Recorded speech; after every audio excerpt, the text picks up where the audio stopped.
With busy schedules, sometimes it's hard to find time for gardening. With good plant choices, you can make the most of a small space and still get your gardening fix.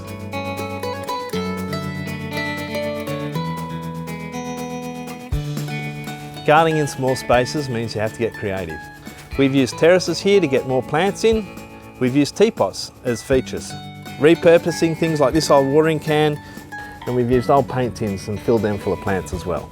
Making good plant choices is what it's all about. Ipswich City Council has great plants for small places, and they'll give you good advice on what to plant where.